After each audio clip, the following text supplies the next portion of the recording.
What's up, YouTube? Today I want to show you guys how to change the axle bearings on a axle trailer. In this case I had just changed the back ones and now I'm going to change the front ones. So things you need to do this.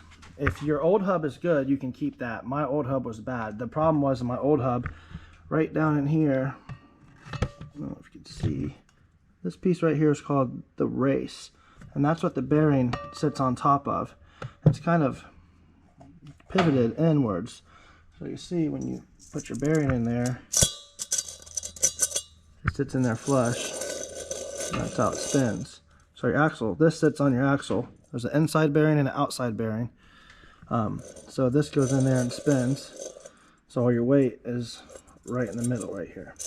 Anyways, mine was bad. The inside of my other race, this is my old hub, it was bad.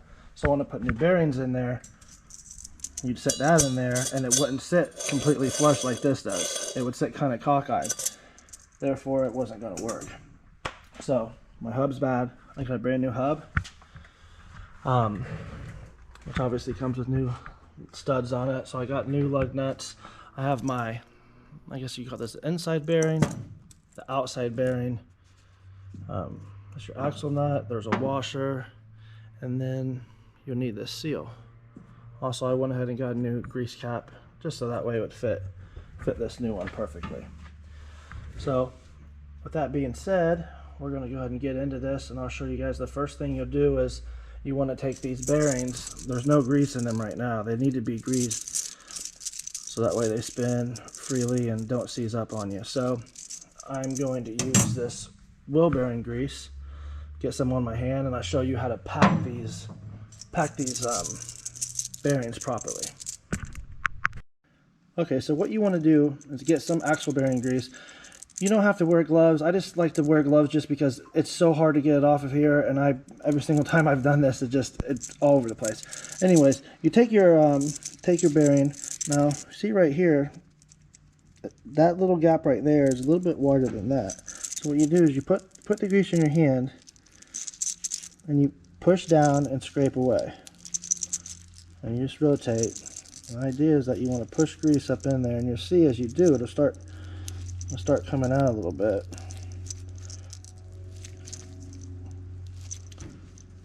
You just go all the way around, and eventually when you do this, you'll start seeing grease come through that top gap.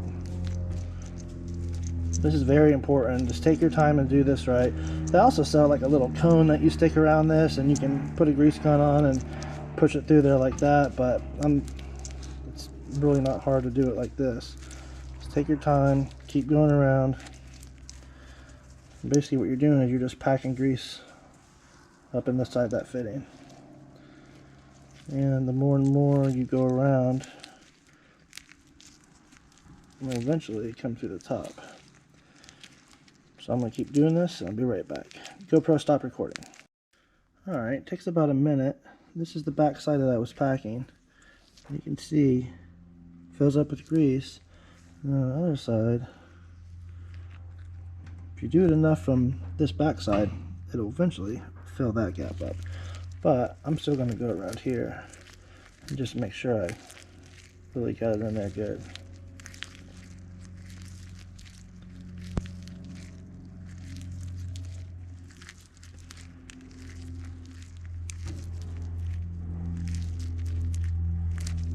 Okay, so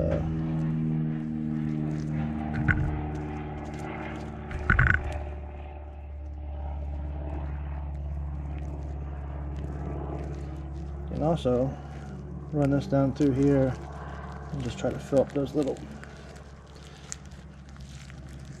bearings in there. So it's very easy. Just takes a couple minutes. So now the entire bearing is packed on the back. It's all the way packed on the front.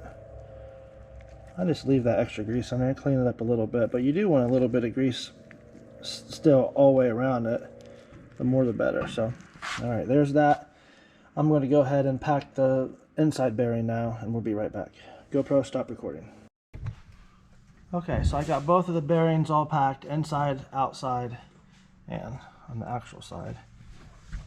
Now on your actual hub, you want to grease inside of this where that bearing sits. I already have a lot on my actual bearing, but you want to grease that. Then you want to grease the spindle. I had a real problem on the other side of this when I replaced it, even getting the hub off, because the actual bearing had seized onto the spindle, or this axle right here. So grease that, so in the future, if you ever have to change these, or you should grease these at least probably once a year. Most people don't. They just wait till it goes bad, but grease that around there. Yeah, so grease that, grease your hub, and then I'll show you how to put all this together. Alright, now drop your bearing down in there. Make sure it seats nice and flat. Then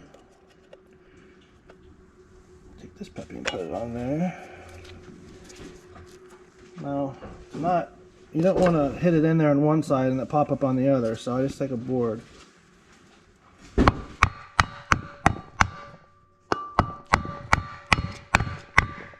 And that makes sure it's seated down in there.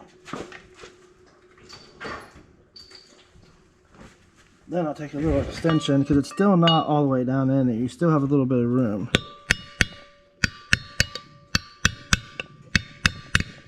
Just going to work your way around it.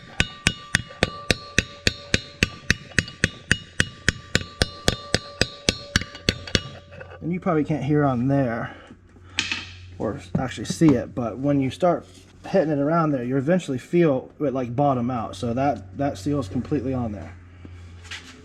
Alright, so next, that's your inside seal. Take this, slide it on there. Make sure we got my camera on here. Just slide it on there. Then you take your outside bearing, press it on. You want to wiggle this around to make sure as you put it on there, it's actually seated all the way.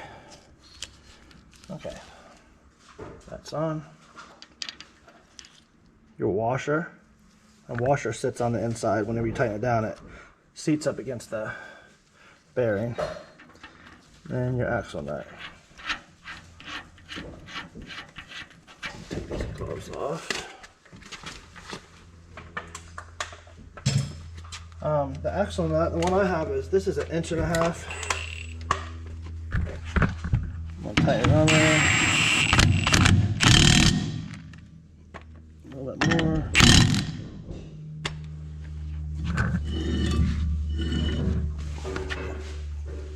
And then your cotter pin.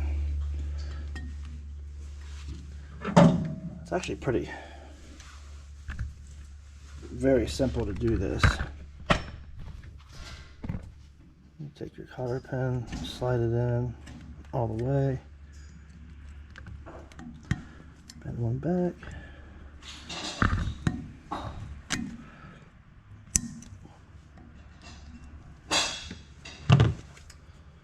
and take your cap.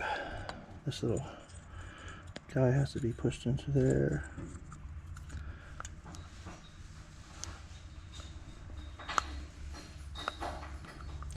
I will say also while I'm making this video, I've only done a couple of these.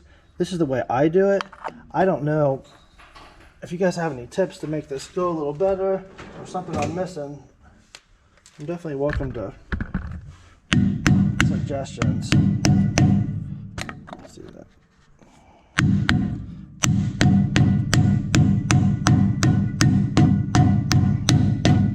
Also, use a rubber mallet for this, because it will dent this up very fast.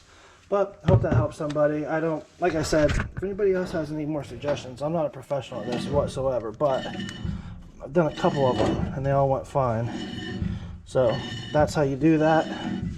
And you guys leave any comments or like or subscribe, I appreciate it.